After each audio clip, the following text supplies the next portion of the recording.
So we were in discussion with the limitations of the open chain structure of the glucose.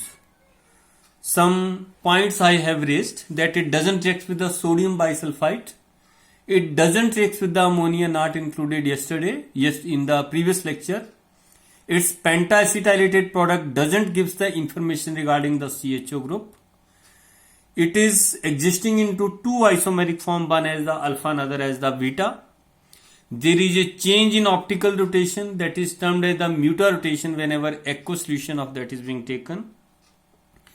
The alpha and beta form, they are quite different because their melting point differs by 4 degree. One is 419 Kelvin, another is the 423 Kelvin. Also their optical rotations vary. Both are the dextrorotatory, but one is having the 112 degree optical rotation, another is having the 90 degree as the optical rotation.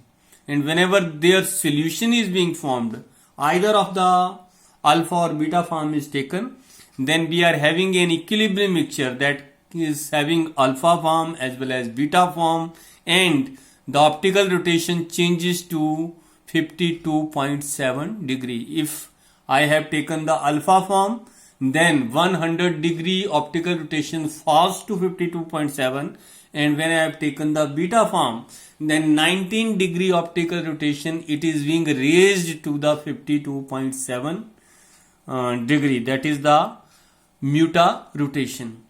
When we discuss the acetal formations, acetal formation क्या होता है कि जब भी aldehyde को आप methanol से treat करते हो तो जिस कार्बन पे डबल बॉन्ड लगा है उसी कार्बन पे दो ईथर लिंकेज आती हैं OCH3 OCH3.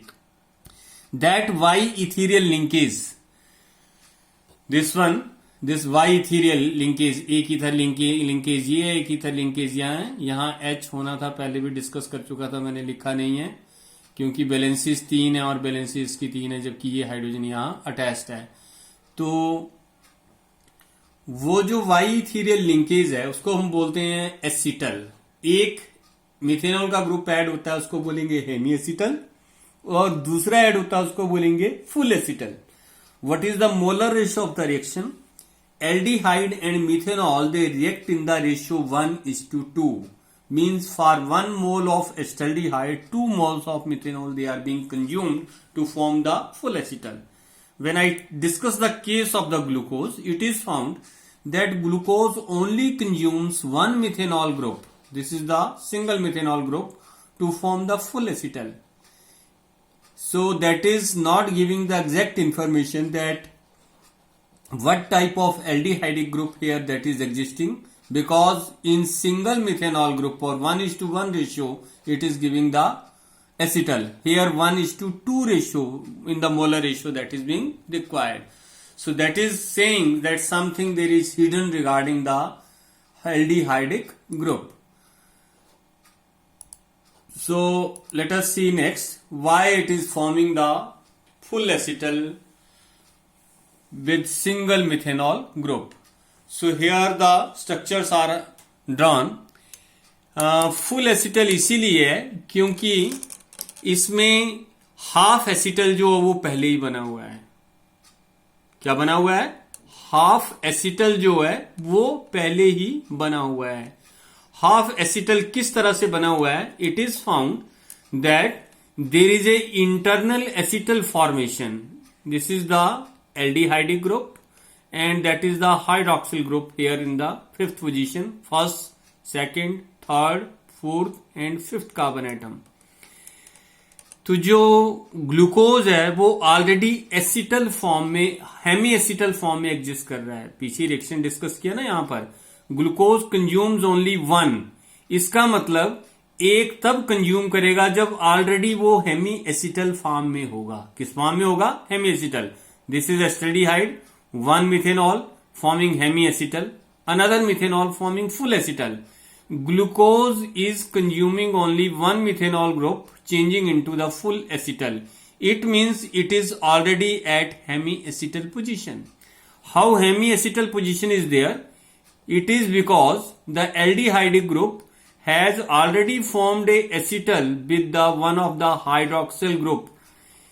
एल्डिहाइड और अल्कोहल के बीच में रिएक्शन है, तो एल्डिहाइड ग्रुप भी इसमें प्रेजेंट है, अल्कोहल ग्रुप भी इसमें प्रेजेंट है, तो इनके बीच में ऑलरेडी ही वहां पर एसिटल फॉर्मेशन है। और ये एसिटल फॉर्मेशन किस तरह की है? हेमी एसिटल फॉर्मेशन है। कैसी है? Hemiacetal. So this oxygen attacks this carbon, there is a shift of the electron toward this side, you see negative charge comes here and their linkage is formed between the aldehydic carbon atom to the fifth carbon atom. Then this hydrogen is lost, it is lost to the this oxygen and at last you are getting a cyclic structure. तो किस किस का combination? That is the C1 here, first carbon atom, second, third, fourth and fifth. सो पहला carbon atom और पांचवा carbon atom जो है already वहां पर क्या बना रहे हैं? एसिटल बना रहे हैं। क्या बना रहे हैं? Acetal. Which type of acetal it is? It is a hemiacetal. किस तरह का एसिटल है ये? Hemiacetal. क्योंकि ये कार्बन जो है, पहला कार्बन, इस कार्बन पे जो OH ग्रुप किसकी वजह से आया है? एसिटल फॉर्मेशन की वजह से। अगेन रिवर्ट बैक, ये एल्डिहाइड ग्रुप है, मिथेनॉल ऐड कर रहे हो, तो जिस कार्बन पे मिथेनॉल मिथॉक्सी यानी ईथर लिंकेज ऐड हुई है उसी कार्बन पे OH है। तो इसी तरह से नेक्स्ट कार्बन ये लिंकेज है कि यहां पर हेमी एसिटल बन रहा है, तो जिस कार्बन पे डबल बॉन्ड O था वो कार्बन ये रहा पहला कार्बन, और इसी कार्बन पे जो है वो ether linkage O, remaining group that is alcohol और R ग्रुप आ गया, और इसी कार्बन पे से जो क्या आ रहा है? OH आ रहा है। तो ये ऑलरेडी कार्बन जो है ये एल्डिहाइडिक कार्बन है। Remaining carbon they are containing hydroxyl group 1, 2, 3, 4 and 5। पहला कार्बन जो था वो क्या था? एल्डिहाइड था, लेकिन एसिटल फॉर्मेशन से किसमें चेंज हो गया? ये अल्कोहलिक में चेंज हो गया। किसमें चेंज हो गया? एल्कोहलिक ग्रुप में। तो अब जब इसको आप मिथेनॉल से ट्रीट करोगे तो पहला कार्बन एटम ही रिएक्ट करेगा, बाकी कार्बन एटम रिएक्ट नहीं करेंगे। Reason being first carbon atom has been aldehydic carbon atom and that has been converted into the OH. So that is why it is the reaction that the glucose consumes only one methanol group for the full acetal formation. शायद थोड़ा आपको clear हो गया होगा कि क्यों जो है वो ग्लूकोज जो है वो एक ही मिथेनॉल का यूनिट जो है वो ऐड करता है, जबकि 2 मिथेनॉल के यूनिट जो है वो ऐड होने चाहिए। उसका कारण ये है कि जो फर्स्ट कार्बन एटम है एल्डिहाइडिक कार्बन एटम, वो एल्डिहाइडिक नहीं बचा। Reason being it is already involved in the acetal formation with the one of the hydroxyl group of the itself molecule. Which hydroxyl? It is the hydroxyl group which is present over the 5th carbon atom. तो ये उससे already Hemy acetal बना रहा है, तो Hemy acetal तो already बन चुका है, एक मिथेनॉल का यूनिट ऐड होगा, तो केवल फर्स्ट जो आपके पास यहां पर कार्बन एटम है इस मॉलिक्यूल में, दिस फर्स्ट कार्बन एटम, ये OH जो है वो OCH3 में चेंज होगा। Remaining alcoholic groups will not react at all with the methanol for the acetal formation. So that is the ring structure of the glucose and it is existing as a ring, and how this ring can be described that is discussed in the next slide. We are having the two forms of the glucose, one as the alpha glucose, another as the beta glucose. So that are the ring structures of the glucose. अगर इसको दोबारा repeat करना है तो ये वो carbon atom है, first carbon atom जो एल्डिहाइड था, लेकिन एसिटल में चेंज होने की वजह से it has been converted into the OH। बाकी सब जो है वो अल्कोहलिक ग्रुप है, this one, this one, this one and this one as well as this one, all the alcoholic groups, but this alcohol group comes from aldehydic conversion into the acetal.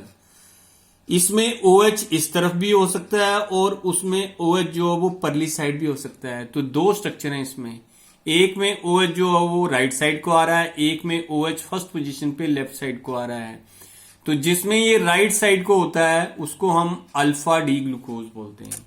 क्या बोलते हैं उसको हम? Alpha D glucose. और जिसमें ये right side left side को आता है that is termed as the beta D glucose. क्या बोलेंगे उसको? Beta D glucose. तो ये दो आइसोमेरिक फॉर्म है ग्लूकोज की, एक को अल्फा डी ग्लूकोज बोलते हैं, दूसरे को बीटा डी ग्लूकोज बोलते हैं। इतनी बड़ी स्ट्रक्चर जो है वो बार बार नहीं लिखी जाती है। इस स्ट्रक्चर को जो वो रिंग फॉर्म में जो वो आसानी से लिखा जा सकता है। And how that can be written in the ring structure, let us see here. This is the one structure, ring structure of the glucose. So that structure is the alpha D glucose. कौन सा? ये alpha D glucose. अब इस structure को, एक structure को उठा करके कैसे नीचे रखना है? पहले तो आपने 6 मेंबर रिंग बना लेना है और ये पोजीशन फिक्स रखनी है। किस लिए फिक्स रखनी है? ऑक्सीजन के लिए, क्योंकि अगर आपने उरे परे की तो आपसे हाइड्रोक्सिल ग्रुप्स की पोजीशंस जो है वो फिक्स नहीं हो पाएंगी। इसीलिए इसको कॉन्स्टेंटली जो है वो एक ही जगह पर प्लेस करने की कोशिश करनी है जब तक कि आपको स्ट्रक्चर की थोरो स्टडी ना हो जाए, तब आप उल्ट पलट कर सकते हैं। अदरवाइज आपको जो है ये स्ट्रक्चर जो है वो एग्जाम में भूल जाएगी और स्ट्रक्चर को लिख नहीं पाओगे। तो ये बेसिक फीचर जो है स्ट्रक्चर का, ये आपने ध्यान रखना है कि 6 मेंबर रिंग और इस पोजीशन पे आपने जो वो ऑक्सीजन जो है वो प्लेस कर देनी है। उसके बाद ये first carbon atom, then it is the second carbon atom, third carbon atom, fourth carbon atom, fifth carbon atom, and that is the 6th carbon atom. So this is again first, second, third, fourth, fifth. Reminding which type of carbon atoms are these? ये carbon atom वो है जो aldehydic group था, first carbon atom converted into the OH because of acetal formation, that is the acetal formation. Second hydroxyl group, third hydroxyl group. तो glucose में पहले 2 hydroxyl group नीचे की तरफ होते हैं, अगले एक्सचेंज पोजीशन में है, थर्ड, फोर्थ फिर डाउन है और फिर यहां पर H है ऊपर और यहां CH2OH है। तो ये स्ट्रक्चर आपने कॉमन सी स्ट्रक्चर जो वो याद रखनी है, क्योंकि इसी स्ट्रक्चर से आप सक्रोज की, लैक्टोज की और माल्टोज की स्ट्रक्चर जो है वो लिख सकते हैं। अगर आपको एक स्ट्रक्चर भूल जाएगी तो दूसरी स्ट्रक्चर लिखना इतनी आसान नहीं है, और ना ही बताना ये इतना आसान होगा कि क्या ये रिड्यूसिंग शुगर है, क्या ये नॉन रिड्यूसिंग शुगर है, because that will discuss in the chapter later on which is the reducing and which is the non reducing. Another structure, this one, this structure is of the beta D glucose. क्या बोलते हैं इसको? Beta D glucose बोलते हैं structure को। तो ये structure beta D glucose है। इसमें क्या है? जो फर्स्ट पोजीशन पे आपके पास हाइड्रोक्सिल ग्रुप था, this one, it is toward the upper side. इसमें वही फर्स्ट पोजीशन का हाइड्रोक्सिल ग्रुप नीचे की तरफ, इसमें हाइड्रोक्सिल ग्रुप ऊपर की तरफ। जब आप ऊपर से स्ट्रक्चर ड्रा करने के लिए उठाते हैं, ये स्ट्रक्चर जो ड्रा करने के लिए उठानी है आपने ऊपर से, ये वाली साइड सारी नीचे वाली साइड होती है जो रिंग में है। This one is downward side. ये वाली साइड सारी की सारी ऊपर वाली साइड होती है। ये वाली साइड सारी की सारी, ये जो है OH, OH, H, OH, this one is the down side, और ये वाली साइड जो वो अपर साइड है। तो आप इस बड़ी स्ट्रक्चर को ड्रा करके भी छोटी स्ट्रक्चर के साथ कंसर्न कर सकते हैं कि किस तरह से स्ट्रक्चर जो वो लिखी है और किस तरह से नहीं लिखी हुई है। So see here in this structure downward, it is OH is toward the upper side, so that is OH toward the upper side, hydrogen down। तो ये डिफरेंस है अल्फा और बीटा ग्लूकोज में। अल्फा में ये हाइड्रोक्सिल ग्रुप नीचे की तरफ होता है और बीटा में यही हाइड्रोक्सिल ग्रुप जो वो ऊपर की तरफ होता है। Which hydroxyl group it is? It is that hydroxyl group which has come because of the acetal formation, and this carbon which is the first carbon, that carbon is the aldehydic carbon atom. कौन सा carbon atom है ये? Aldehydic carbon atom. ये structure जो है वो इस तरह की स्ट्रक्चर से मैच करती है। सेंटर में जो स्ट्रक्चर है इसको पायरान बोलते हैं। तो usually the name of the glucose is beta D glucopyranose and alpha D glucopyranose. क्योंकि ये स्ट्रक्चर इसके साथ मैच करती है तो उसके रेफरेंस देने के लिए कि किस स्ट्रक्चर में वो एग्जिस्ट कर रहा है, तो नेम इनका क्या आएगा, बीटा डी ग्लूकोपायरानोज और alpha D glucopyranose. So that is the little bit regarding the structure of the glucose. Let us try to discuss those reactions which we have left, that is explained and that is not explained. सबसे पहले बात करते हैं म्यूटा rotation की। तो म्यूटा rotation के लिए जो है वो ऊपर वाली स्ट्रक्चर डिस्कस करते हैं। ग्लूकोज जो है वो अल्फा फॉर्म में भी एग्जिस्ट करता है और बीटा फॉर्म में भी एग्जिस्ट करता है। अब कौन सी अल्फा कौन सी बीटा है ये आपको ध्यान में रहना पड़ेगा। OH जिसमें डाउन साइड है, this is alpha, OH is toward the down side, OH is toward the upper side. ये ऊपर वाली साइड होती है, पहले बता चुका, और ये नीचे वाली साइड होती है। तो ये बीटा ग्लूकोज है।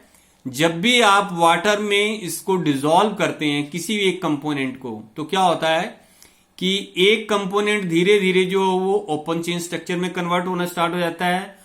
ओपन चेन में कन्वर्ट होके उसमें प्रोबेबिलिटी है कि वो अल्फा फॉर्म में भी चेंज हो सकता है और बीटा फॉर्म में भी चेंज हो सकता है, लेकिन वो एक इक्विलिब्रियम पोजीशन में चेंज हो जाता है जिसमें 36% आपके पास जो है वो अल्फा फॉर्म होती है, 63.5% जो बीटा फॉर्म होती है और 0.5% ओपन चेन स्ट्रक्चर होती है। अब आती है बात कि अल्ट्रावायलेट स्पेक्ट्रा जो है वो ग्लूकोज में एल्डिहाइडिक ग्रुप की प्रेजेंस शो नहीं करता है। जब भी आप इसको लोगे और इसका स्पेक्ट्रा लोगे तो स्पेक्ट्रा में जो है वो ओपन चेन स्ट्रक्चर जहां पर CHO ग्रुप साफ नजर आ रहा है, here the CHO group it is vivid दिखाई दे रहा है इसमें, लेकिन एल्डिहाइडिक ग्रुप की कितनी की कंपोजिशन है, 0.5% एग्जिस्ट कर रही है एक सैंपल में। तो आप अंदाजा लगा लो कि इतना कम सैंपल जो है वो स्पेक्ट्रोफोटोमीटर एनालाइज नहीं कर रहा उसको। That is by the UV spectra doesn't show that it contains the open chain structure. दूसरा, इतनी कम ओपन चेन स्ट्रक्चर है, यूजली ये साइक्लिक स्ट्रक्चर में ही एग्जिस्ट करता है, या तो अल्फा फॉर्म में या फिर बीटा फॉर्म में, या तो अल्फा फॉर्म में एग्जिस्ट करेगा या बीटा फॉर्म में एग्जिस्ट करेगा। How the mutation is caused? Let us see that. ये नीचे मैकेनिज्म शो कर रखा है यहां पर, that is regarding the mutation. If you check it, तो पहले एक स्ट्रक्चर एक्सप्लेन करने की कोशिश करता हूं यहां पर। This is first carbon atom and this is that carbon atom which is because of the aldehydic group.